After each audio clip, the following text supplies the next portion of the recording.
Hey everybody, Taylor and Jimmy here today. Welcome to the Roots of Life podcast, where we're just going to get together. We had this idea to come up with this podcast where we can talk about some new things and coming up in the future and current events. We want to give a special thanks to Valerie Brown and John Gaucher for helping us with gathering some resources so we could do some research and come up with some great ideas and topics to talk to everyone about, and hopefully get some feedback from you guys on what you guys like and what you hear, and tell us anything you'd like to hear us talk about, ideas for the future. We really look forward to that. So I'm going to start by introducing myself. My name is Taylor. I grew up in Nanaimo, BC, along with my longtime friend Jimmy here. So I'm going to give a shout out to Jimmy here. Jimmy, why don't you introduce everybody who you are, and then we'll try and get started into the episode here. Hey, my name's Jimmy. I'm a psych major. Actually, I graduated with a BA in psychology. I do youth work, but I have a large fascination with creativity, stuff to do with nature, psychedelics, things like that. I just try and expand who I am through creative means and help use that to work with the youth that I work with. So that's something that I always really loved about you. You were always so rooted and so wise. Out of all our group of friends growing up, the fact that you were going to the university for psychology always amazed me. What was that like your 4 years, going through that journey of university and meeting all the people and learning all the things that you did and learning from your profs? Well, at the time, it was really just a lot of stress as I was trying to meet deadlines. But I was always, by the end of the semester and stuff like that, I was always felt a lot better. Felt like I knew a bunch of new stuff that I could use in my day-to-day life, new practices, things like that. Learned meditation. I learned about different processes that go on within the brain, stuff like that. So it was really helpful, actually, in not only with where I'm going with life, but in just day-to-day practices in being a happier, healthier person. Yeah, for sure. Now, how did that translate? I always had this idea about education and that you can't always learn everything in a classroom. I didn't apply. I mean, we know each other from way back. I didn't apply myself very well in high school. I didn't think it was the right place for me to learn. I was a lot more street smart. I found myself just wanting to learn on my own and kind of research things for myself and develop my own opinions. And that was something that I gravitated towards. Whereas some people, I think, they do a lot better in a classroom environment. How was it taking those, the knowledge that you gained in the classroom and translating that to real life? Did you find it easy? Was it difficult? Was a lot of it lost in translation from the professor to, say, your notebook or your brain? Was that easy? Well, actually, it was really helpful. With a few professors I had, they did a lot of experiential learning in the classroom. So it was a lot different than, say, today's elementary and high school system that we have, where they just sit you down, feed you a bunch of information, and expect you to be able to remember and recite it. It's more, they give you something for example, we actually would do meditation in class, and we would write introspective journals and things like that. I know it kind of sounds hokey, but it actually helps a lot with learning where you are struggling, where you need to focus, and things like that with your actual studies, as well as with everything else that's going on in your life. So it kind of helps you work through things as well as learning at the same time, so that you learn how to do these things for other people as well, not just for yourself. So I found it was a lot easier than actual high school stuff, where they just expect you to know dates and names and things like that don't matter to you at all in life. So yeah, definitely. You said something actually that really caught my attention, that you were doing these kind of practical exercises, whether it be meditating or maybe some other intensive focus exercises, and you said it sounds kind of hokey, which I find interesting, because I was going to ask you about when you're doing that in a room full of, say, 50 people, that energy, when everybody's focused on it and you can hear, and there's a certain energy in that room that comes up and you feel it. You don't just feel it in yourself, but you feel it in the air around you. And the fact that you say it sounds hokey, maybe to some of the listeners or some of the other people Where do you think that stigma came from? That like these, because I even knew for myself growing up, like meditating, that sounded like such a weird concept to like, what, we were just supposed to lay there and breathe or think about anything and try to think about nothing. Like that seems ridiculous, especially in the modern age when we're focused on like, there's something happening all the time, whether we're listening to music or podcasts or TV or video games, or there's always some kind of media in the background, or even if it's like there's a billboard while you're driving down the road or something, there's always something to catch your eye or attention. Where do you think that stigma came from? I'm not necessarily sure where the stigma came from.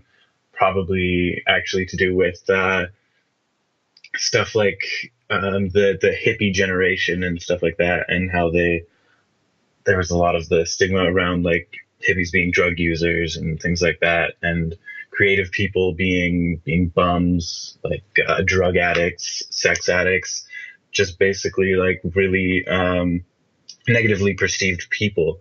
And a lot of the things that like meditation as well, they were perceived as doing those things, and it was associated with them and their stigma with their behavior that was seen in society. I know when my first year in university, I was in a class where we did meditation, and I was actually upset that we were doing it, because I was like, I'm paying for a class and we're laying on the floor doing breathing exercises right now. And I just didn't understand, coming straight from high school, where they were just drilling things into your brain, telling you that university was going to be the same thing, just more information and a lot more difficult to comprehend. So I don't know. I think it definitely stems from like the negative perception of like people that do these things, like the hippie generation kind of thing. So do you think that there's a strict line that we walk in terms of being like either creative or non-creative people? Do you think the left wing is kind of so far there that they kind of look down on the right wing, thinking like, you guys are weird, you're into creative stuff, or you're an artist, or you enjoy using drugs for purposes that are unknown to the majority of the population? Or do you think that people can do both? Do you think that, I can be creative, but I can still live that kind of lifestyle, or be like a CEO of a corporation? Because I find that like if you do one, sometimes you lose yourself in the other. Like it's hard to do both. Yeah, I think it's definitely difficult to make both choices available to yourself, where you're trying to solely focus on one thing for now, and you get kind of caught up and never go back to the other thing. That kind of thing happens a lot to people, that they don't want to focus on like their creative side. But I think it's definitely possible to have both. And I don't think it's possible. I know it's possible to have both. I know a lot of people that are both very creative artists that are also some of the smartest people that I know in degrees doing like finance and stuff like that.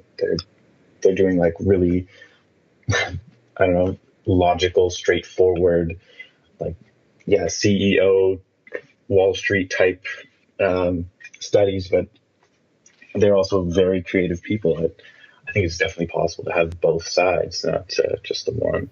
I think it's important to practice both. Mm-hmm. You have to kind of keep your eyes on the prize, right? And know that there's no one answer to life. Everybody's kind of cut from different cloth, but a lot of us share great ideas because, we come from a new generation of people who, our parents were, maybe some of our parents were hippies, or maybe some of them were old war veterans, and everybody has different experiences.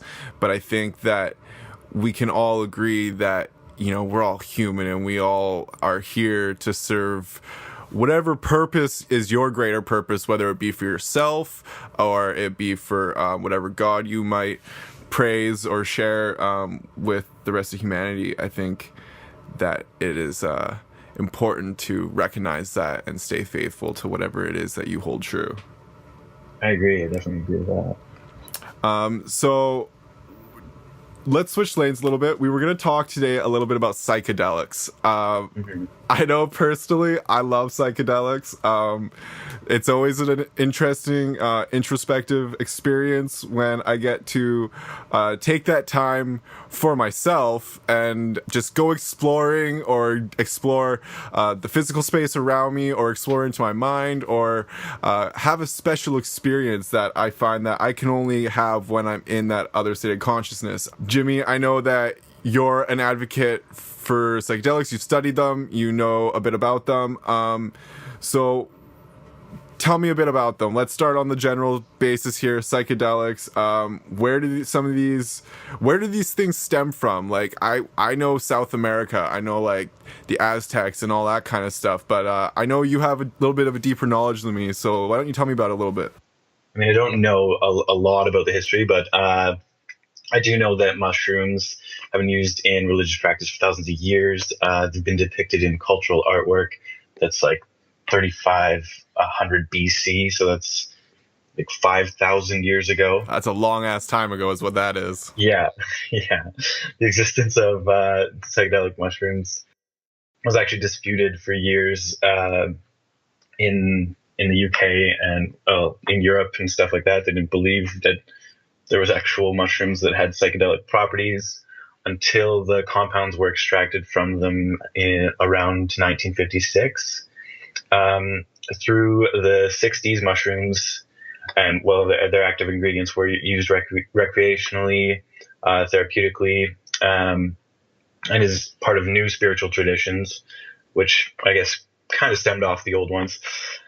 In 1968, though, possession of psilocybin and psilocin, which are the two compounds that are in mushrooms that are psilocybin mushrooms that actually give you that psychedelic experience, became illegal in the United States and in lots of other countries around the world.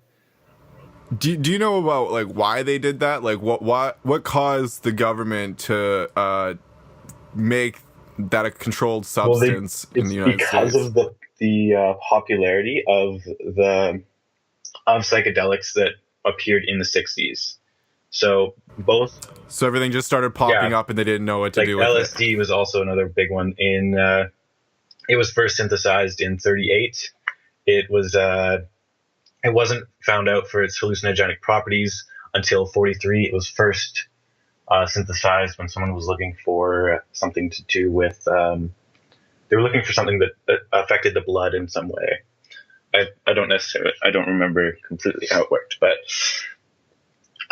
it was used in experiments by a psychiatrist through the 1940s after it was discovered that it had hallucinogenic properties in the 1950s and 1960s as well. Most researchers failed to discover medical use for the drug during that time. And free samples were basically supplied to people, and it just became a widely popular drug in the 1960s. And like psychologist Timothy Leary, he's in quite a few songs that a lot of people have probably heard from the 1960s. He actually encouraged American students to turn on, tune in, and drop out. So he just wanted them to start taking acid to learn things. Really? Kind of cool. Yeah. Yeah. So, I wish he would have been my teacher. After a while, with the increase of use of psychedelics, I know the UK and as well as the States. Let's see here. Oh, I changed my page here, but yeah, they all outlawed the basically the consumption, but the possession of most psychedelics. LSD and psilocybin are actually Schedule I drugs. That's crazy, eh? Like, do you find that incredible that like you can go to jail for having a dried out mushroom that could be growing in your backyard. Like maybe you don't even intentionally grow it. Maybe it just naturally occurs there. And then you decide to pick it up one day. Maybe you're walking down the street to go to your mailbox or to drop something in a mailbox, and a cop sees you holding this mushroom, and you go to jail for 5 years for having possession of a controlled substance. Or maybe they get you on a trafficking charge, and then all of a sudden you're locked up for even longer. Yeah, if you're handing it to your buddy, like, hey, what's this? And yeah, that would suck. Yeah, that amazes it's me. It's ridiculous. It's literally just a plant. Yeah, that's crazy. So recently, I saw some stuff the other day about they have made recreational use of marijuana available in multiple states. Yeah. So that's including California, having the largest population over any other state in all of the USA. I'm surprised. I think that's a game changer. Earlier, to be honest. Yeah, I think everyone was. I mean, you always watch some of those old movies that I think my parents had kicking around, and you always just see, like, that was exactly it. It was the hippies on the West Coast, down in LA or Venice Beach, and they were all just, like, smoking reefer and having a good time and surfing and lounging in the sun, and it just seemed like everybody always had a great time down there and enjoyed it, and it seemed that they cultivated it super early, it seemed like. Yeah. But for some reason, the overall consensus throughout the state was that no, this isn't allowed, this isn't a thing, we can't just give people full access to this. But then as soon as Denver did it, and as soon as Washington did it, and they were like, whoa, we can make billions of dollars a year doing this, that's insane, let's make this legal. It's all about the money. It's always been about the money. It always has been, and it's ridiculous. And that goes back to what we were saying about making, I mean, I don't even want to say certain psychedelics, I want to say all psychedelics, essentially, not all, but pretty close, a controlled substance. Yeah, I actually have a few things to say about later on, I guess, about the effects of some of these substances and how they actually, they make people happier and things like that. And a lot of those things, other drugs have been synthesized and made specifically to do that. So a lot of those, I feel, I'm not entirely sure, but a lot of those reasons that they are actually still illegal for the most part, is due to those, I guess, big pharma, if that's what you want to call it, companies trying to continue selling their drugs and not wanting a natural substance. I guess LSD is not necessarily a natural substance, but psilocybin definitely is. Those natural substances from being able to do the jobs that the drugs that they create do. Yeah, and that goes exactly into another recent news posting that falls right into that subject is a bunch of states legalized the use of recreational marijuana. And one of the only states that didn't was Arizona. I think recreational and medical too, right? Because some of them weren't just recreational. Right. Some of them, yeah. So some of them were medical use, which is still a step forward. I think we're even lucky for that to happen. But up here in BC, in Vancouver, we have recently been fighting a big opiate battle. Now, we're not the only place that's been dealing with it. I know that the opiate battle on the younger generations has been across all of North America. I'm sure it's in the UK as well, in Europe, and I believe probably all over the world. The city that I live in actually has jumped sixfold in fentanyl overdoses this year compared to last year. Yeah, it's insane. The numbers are exponentially growing. Within the past 6 years, it's gone insane. People are dropping, and it's super sad, and it's tearing families apart. People are losing their lives very young, very enthusiastic men and women who just, they want to enjoy a night. They want to have some recreational drug use. By all means, you're allowed to do that. You are allowed to do what you choose with your body. I don't think the government or anybody has the right to tell you what to do or what not to do. But so we've been battling with this fentanyl drug that's coming through. It's like 10 times more powerful than heroin. It's hard to tell how potent the drug is at the time of consumption. It's not very clear yet. And what has happened is the fentanyl manufacturer in Arizona, they gave a bunch of money to an anti-legalization campaign on marijuana in the state of Arizona. I can't remember exactly how much money it was. I want to say 2 million. Maybe it was 200,000. I remember 2 in there. And then being that was the only states that I recall in this recent news listing, was that they were the only state that didn't legalize it in some way, whether it be medical or recreational. And so it blows my mind. It makes me upset to see that these pharmaceutical companies are benefiting from all this death and all this poverty that they're creating on people across the world and across the continent, for the favor of their own pockets. And it's so sad to see. And it's just, I hate it. And I just wish we could do something about it. But the fact that certain states are legalizing the use of marijuana, whether it be recreational or medical, is big steps forward. And I think that as the years go by, you're slowly going to see it increase, because it's something that I think was totally thrown under the bus back when it was made a controlled substance. Like, let's get real.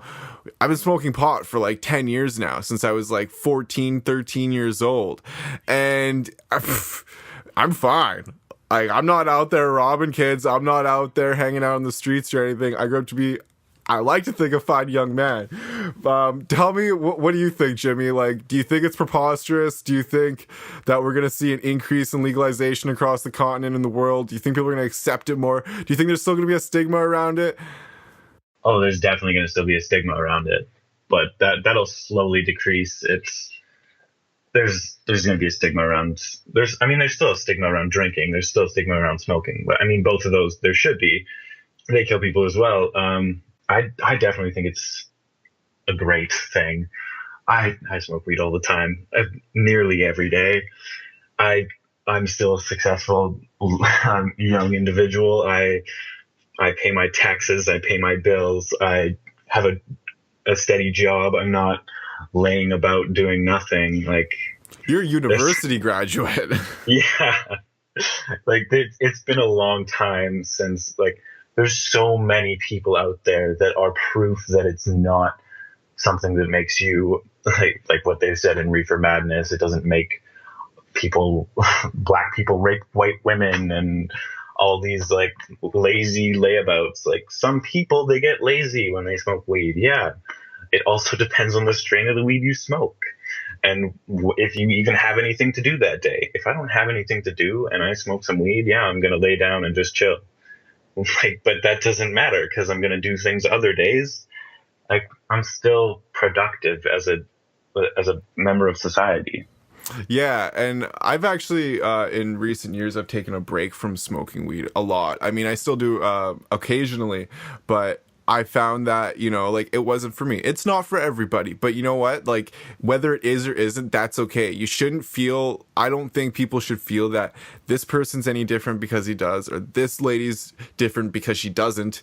Like, we're all just people, and people use it for different means. I think it's also been proven that people who smoke weed regularly have a better metabolism because of how much they eat.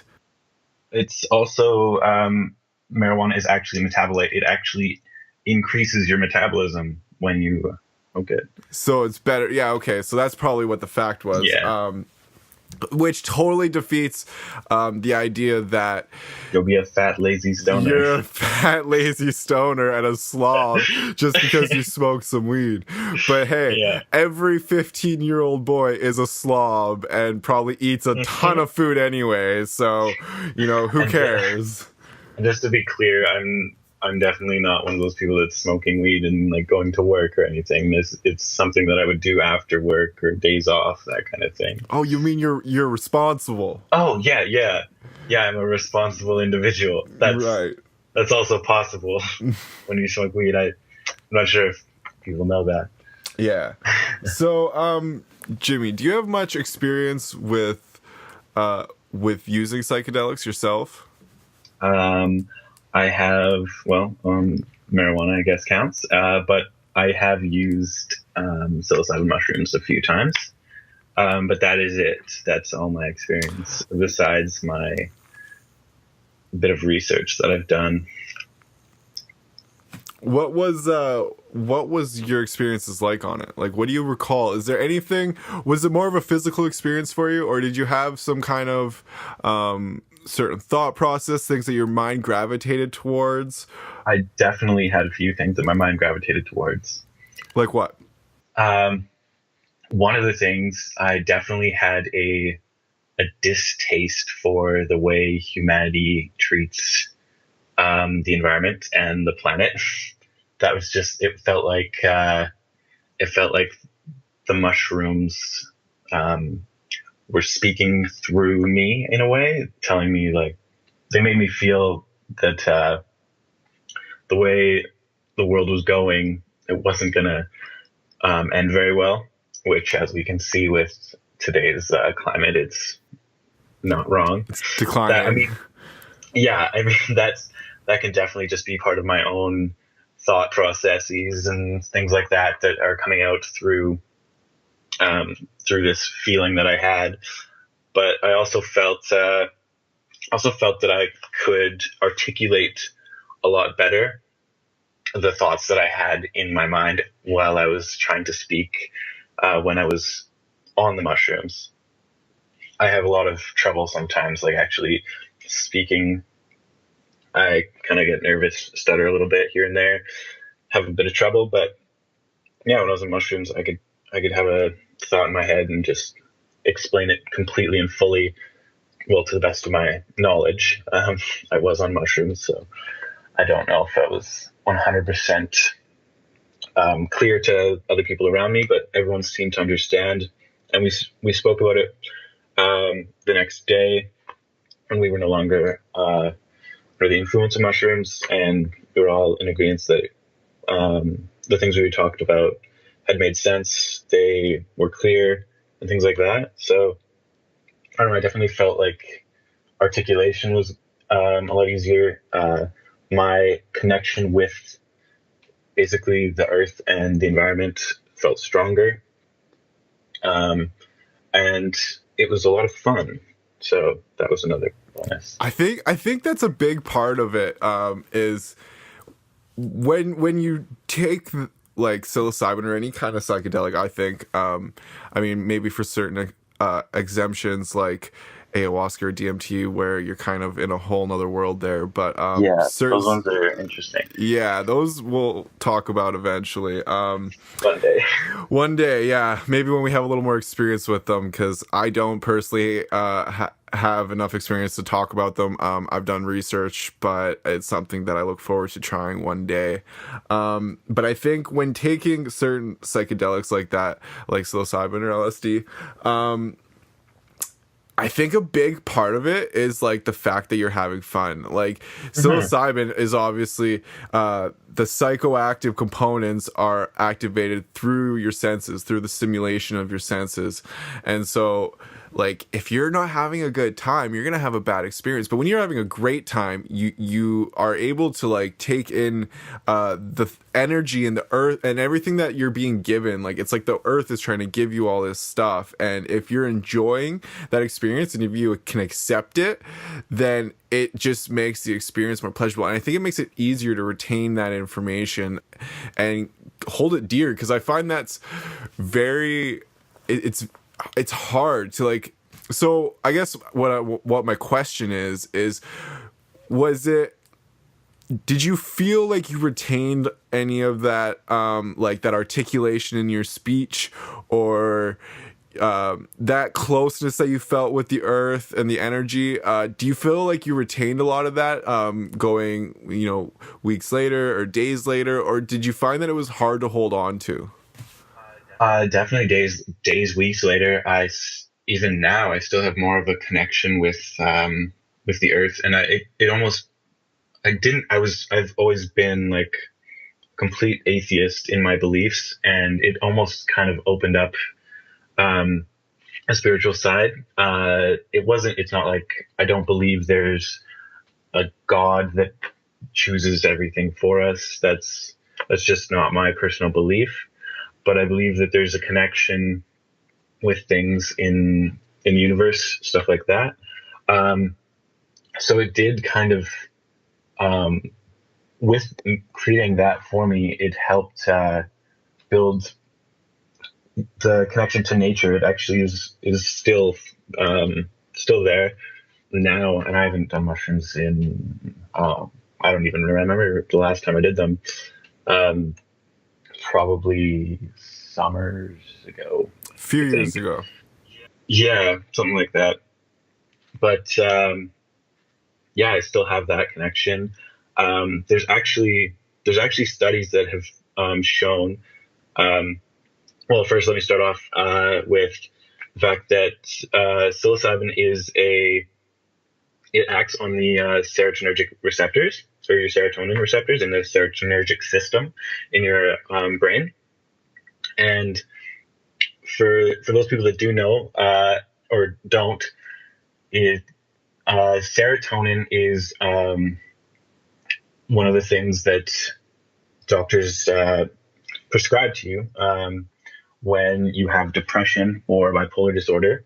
So they would prescribe to you a serotonin reuptake inhibitor, which stops your brain from reuptaking serotonin or destroying those serotonin molecules so that you have more in your brain so that you are happier.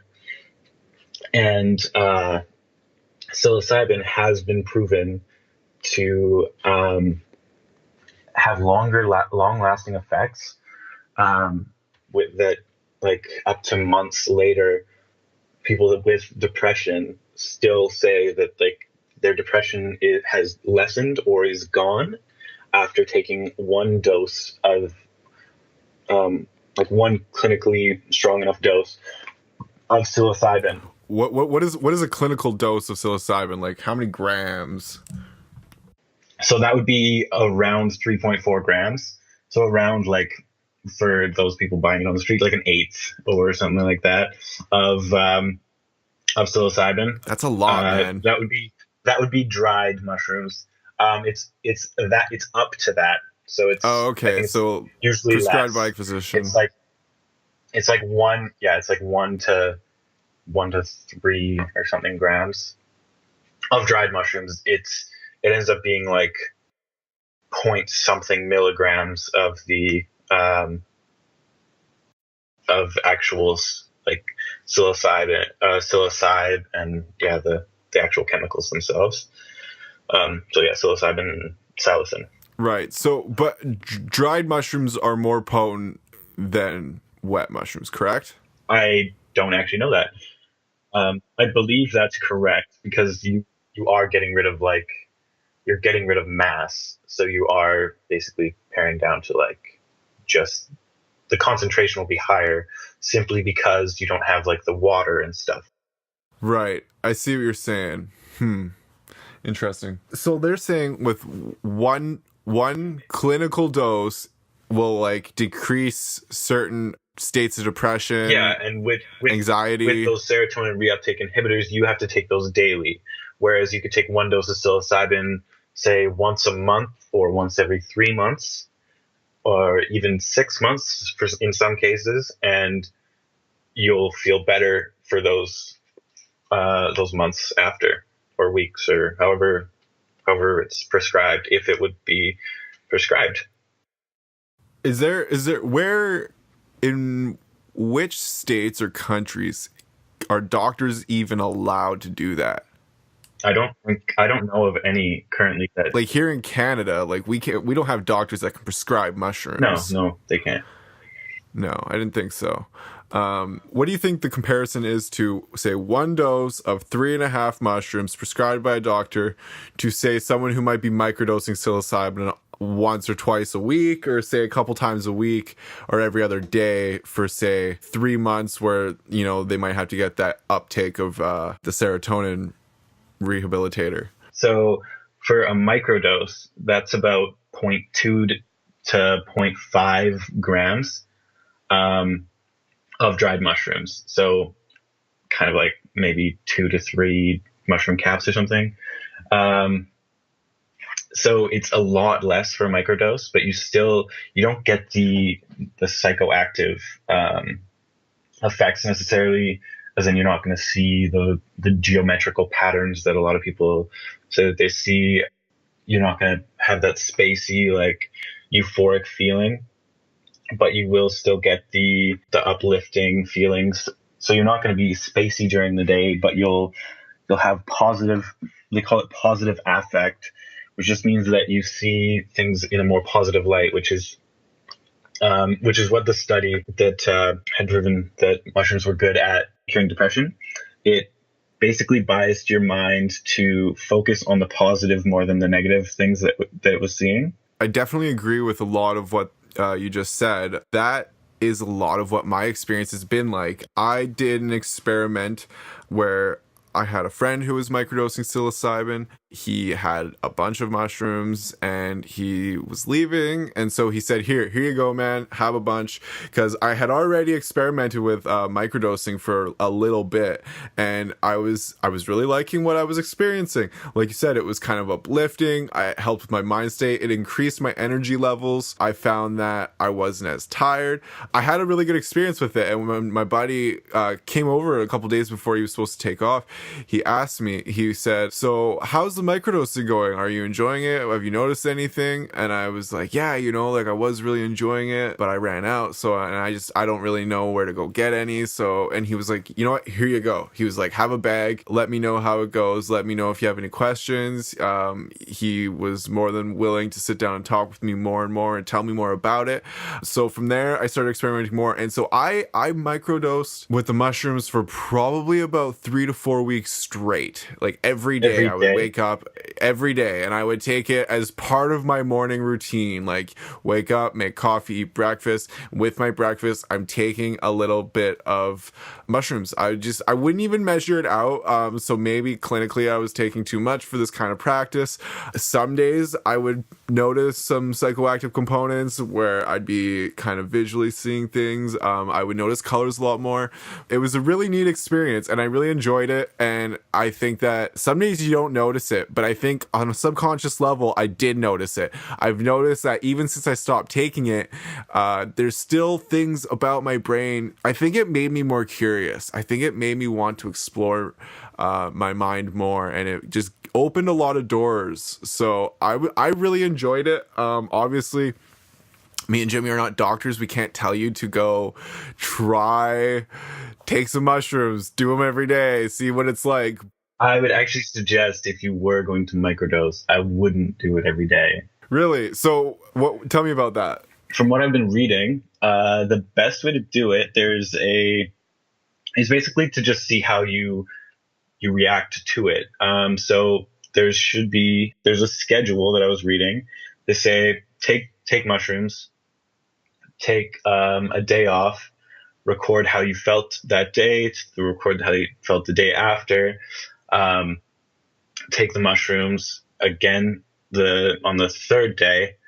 That's the next day off again, and then we're at 4 days, and then take another couple days off just to like basically reset, see how you feel with how that's gone for your week, things like that.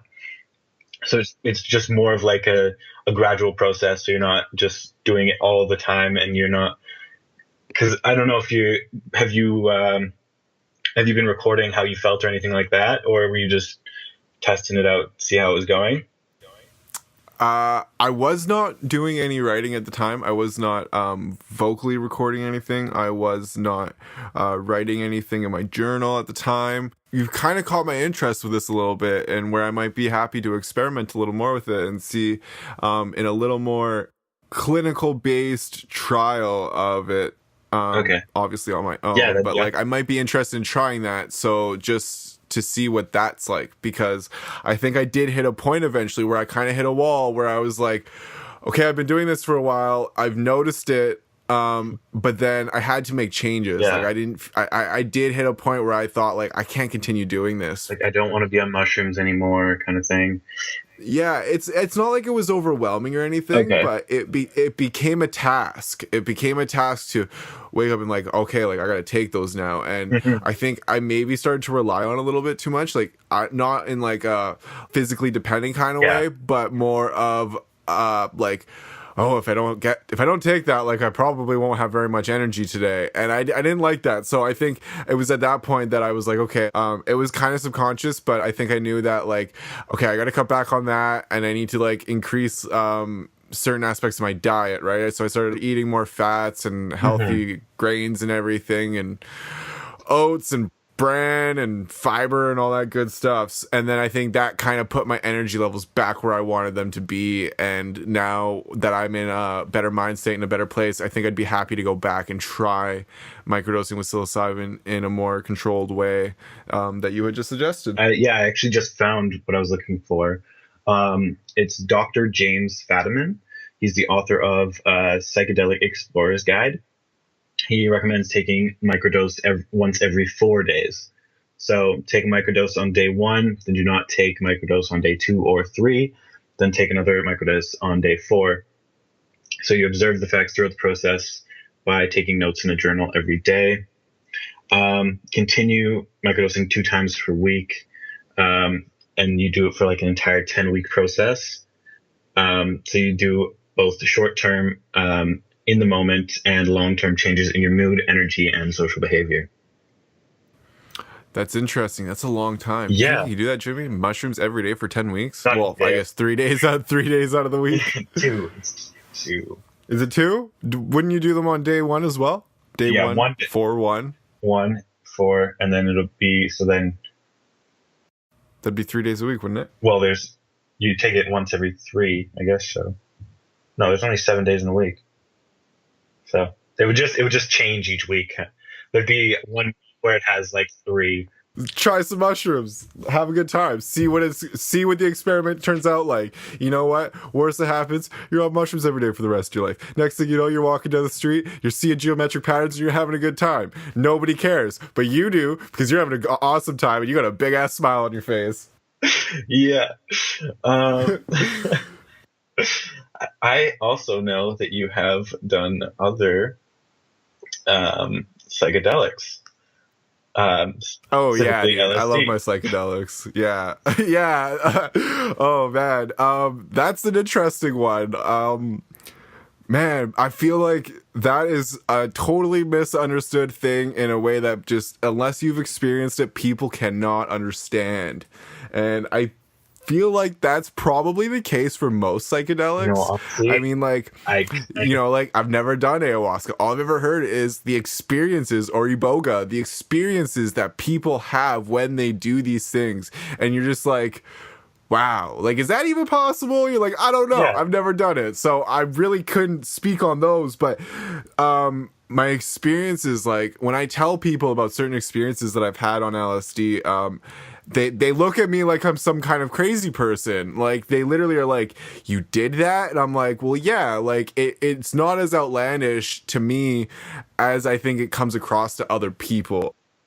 I mean, I was with you one day, and there was a lot of crazy events that happened that were weird for me being sober, watching this all happen. Yeah, so I mean, like, I guess we could touch on that one experience up at the university. So, yeah. Just to make it clear to everyone, so I live in Vancouver now. It's a ferry boat ride away to Nanaimo, where me and Jimmy grew up. Jimmy was close to graduating university. I went home for a weekend. Was this in the summer? I think so. Something like that. Like or the spring. No, this must have been the spring. Yeah. So probably about 8 months ago, I go home for the weekend. Jimmy being one of my good friends, I want to go see him. I want to hang out with him. We go for a hike up by the water, and we get on the topic of LSD. As everyone can tell, we're kind of psychonauts. We like talking about it. We like discussing it and all the different topics and things that come up with it. So I asked him if he knew where to get any. He said yes. We went and picked some up. Jimmy was not down, but that's okay. He was more than happy to hang out with me for the night. So we went and did a bunch of stuff. Long story short, we eventually get up to the university where we're playing Frisbee. Okay, so we're playing Frisbee in this parking lot at a university. This university, if you don't know, let me tell you, this place is infested with rabbits. There's rabbits everywhere. These little things fucking all day, just running out little litters. There's just everywhere. But they don't like people, do they? Like, no. They don't really go around people much. They're not, it's not that they don't like people. They just don't really give a shit about people, because there's so many there all the time. They kind of they're just around. They don't care. They don't come up to people often, but yeah. So what happened is me and Jimmy are playing frisbee, and the frisbee goes down to this lower parking lot. So I run down the hill to get it, and I'm standing there. And at this point, I've been high on LSD for probably 4 hours. Yeah, I think so. Because we were at the park for a while, slacklining, I think. Yeah, we were slacklining. We went and did some hiking and smoked some weed, and it just had a great old time. It was a great night.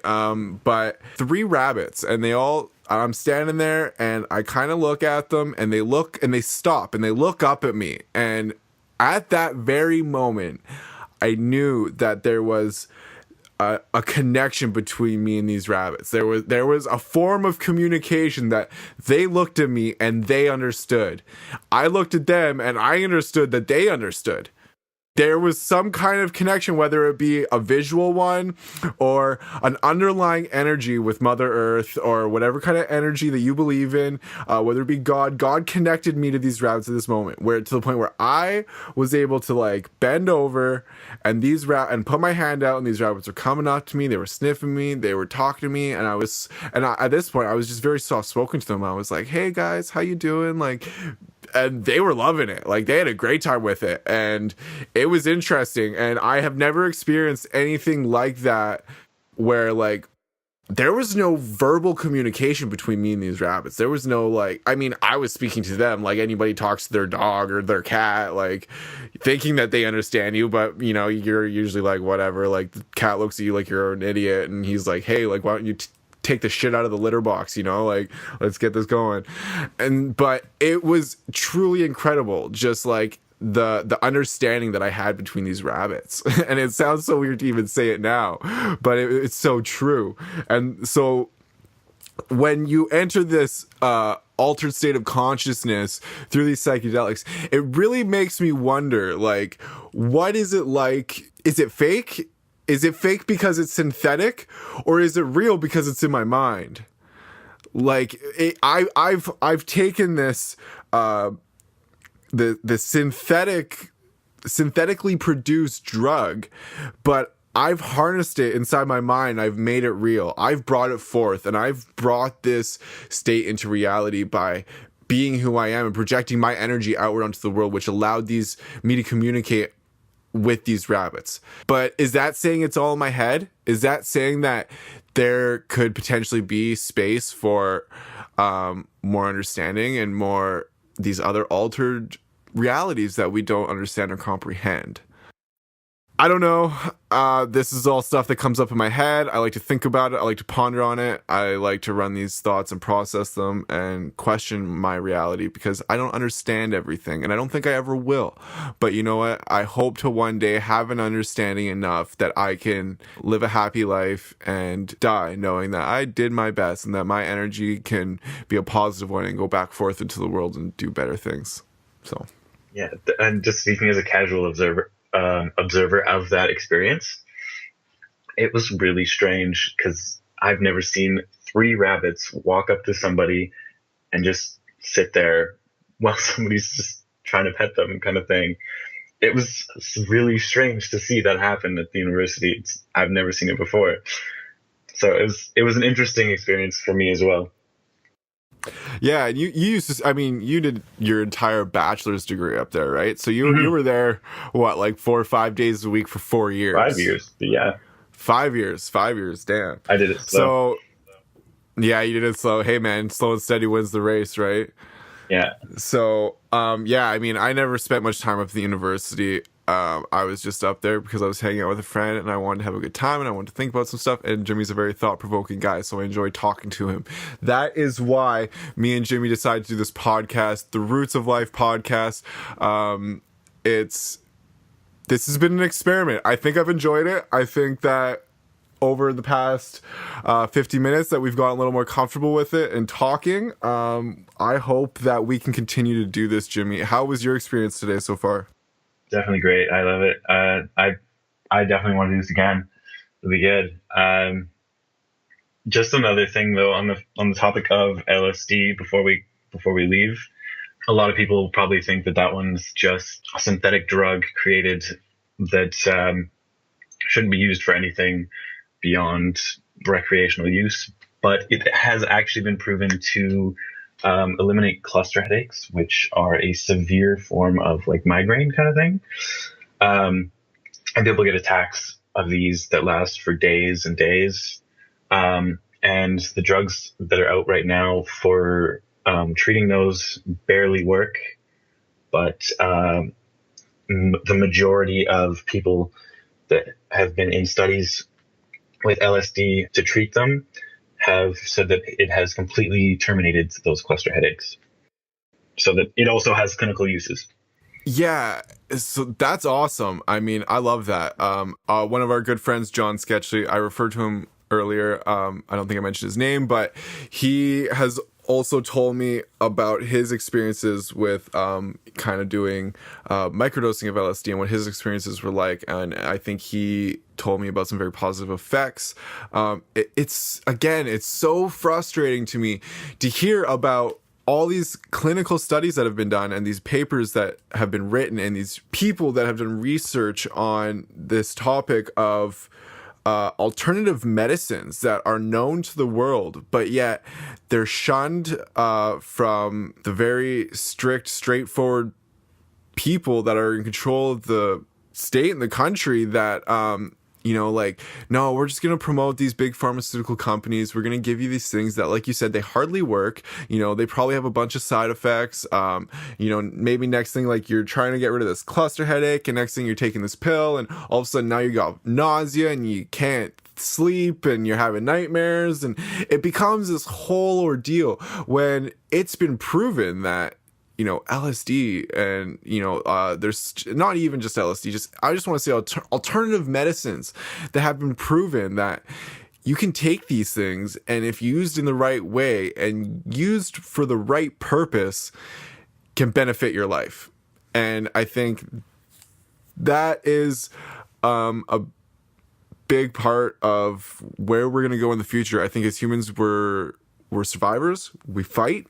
We always have, and we always will. We lived through certain times where maybe we didn't have the best of living situations, whether it be 10 years ago, maybe you grew up in a troubled home, or maybe you were a caveman and you had to learn how to fight tigers and how to kill for food.